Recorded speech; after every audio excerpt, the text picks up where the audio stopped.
बिस्मिल्लाहिर्रहमानिर्रहीम। पाकिस्तान से जो अफसोसनाक खबरें मिल रही हैं, कल मैंने आपको लम्हा गई लम्हा हालात से वाक़यात से आगाह करता रहूँ, और जो ऑपरेशन शुरू हुआ था उसके बाद मैंने बाकायदा तौर पर आपको आगाह किया था। लेकिन अब की सूरत हाल ये है कि साद रिजवी के भाई उनस रिजवी जो है उसके बारे में ये खबरें आ रही हैं कि वो शहादत फरमा चुका है, और दूसरी खबर ये आ रही है कि साद रिजवी भी शहादत फरमा चुका है, उसका ऐलान होना बाकी है। पूरे पाकिस्तान में शोक का आलम है।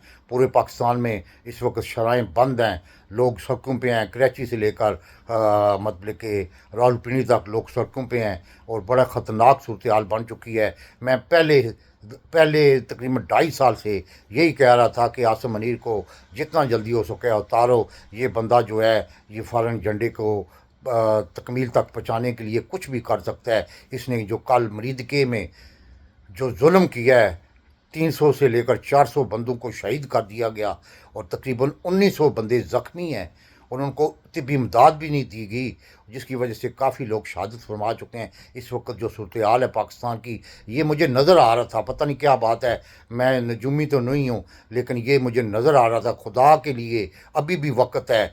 250 जर्नैल हैं। इस बंदे को, आसिम मनीर को, और 6 जर्नैल जो GHQ में बैठे हुए हैं, इनको फौरी तौर पर उतारा जाए, वरना हालात आउट ऑफ कंट्रोल हो जाएंगे। लोग जर्नैलों को चुन चुन चुन के मारेंगे। खुदा के लिए इस मुल्क पे रहम करो, क्योंकि मुझे नज़र आ रहा था, मैं जो भी मेरी वीडियो 2.5-3 साल से देख रहे हैं, मैं यही कहता था कि ये बंदा जो है पाकिस्तान के लिए अच्छा नहीं है, ये बंदा पाकिस्तान के लिए नुकसानदेह होगा। आज पाकिस्तान की सूरत हाल देख के दुख होता है। ये नेपाल से भी ज़्यादा ख़तरनाक हो गई है, ये बांग्लादेश से भी ज़्यादा ख़तरनाक हो गई है, और अभी तक कोई पता नहीं है साद रिजवी का। खबरें यही हैं, पाकिस्तान का मीडिया और पाकिस्तान के सोशल व्लॉगर जो कह रहे हैं कि दोनों भाई शहीद हो गए हैं, क्योंकि जिस वक्त ऑपरेशन जारी था उस वक्त साद रिजवी को गोलियां मारी गई थी, और गोलियां मारने के बाद उसको घंटा डेढ़ तक कोई तिब्बी इमदाद नहीं दी गई। उसके बारे में कोई खबरें नहीं हैं, क्योंकि जिस तरह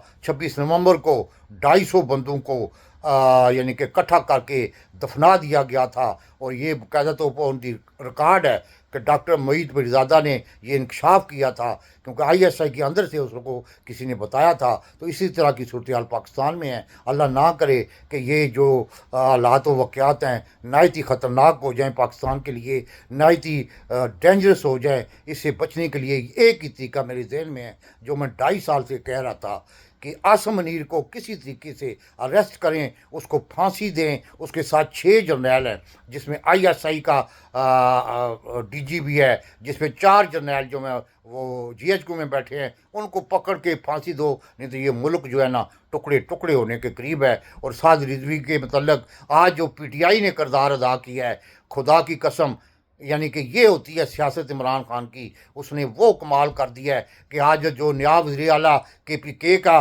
उसने भी मजम्मत की है, बल्कि फातिहा ख़वानी करवाई गई है। उसी तरह पंजाब असम्बली में भी जो मजम्मत की गई है, और जिस तरह की वीडियो, जिस तरह की तस्वीरें जो मरीद के ऑपरेशन में की गई हैं, कल रात को तकरीबन 3 से लेकर 400 बंदों को शहीद कर दिया गया है, उसके बारे में भी आप तसव्वुर नहीं कर सकते कि पार्टी जो है, एक ही पार्टी है पाकिस्तान में जिसका नाम है PTI, उसने कमाल कर दिया है। उसने सब पे ज़ख्मों पे नमक, यानी कि नमक की बजाय उसने मरहम रखा है। ये होती हैं पार्टियाँ, ये पार्टियाँ नहीं होती जो मुस्लिम लीग और पार्टी किरदार अदा कर रही है। अल्लाह ना करे कि हालात वाक़यात इससे भी ज़्यादा बिगड़ जाए। जो लोग कह रहे हैं जी मार्शल लॉ, अब मार्शल लॉ को लोग नहीं मानेंगे। अब मार्शल लॉ से काम बहुत ऊपर चला गया है। पाकिस्तान इस वक्त बहुत ही ख़तरनाक सूरत हाल में। मेरी जो वीडियो देखते हैं, मेरे एनालिसिस यही होते थे कि हालात वाक़यात बहुत ख़तरनाक हद तक चले गए हैं, और ये लोग यानी कि समझ नहीं रहे थे।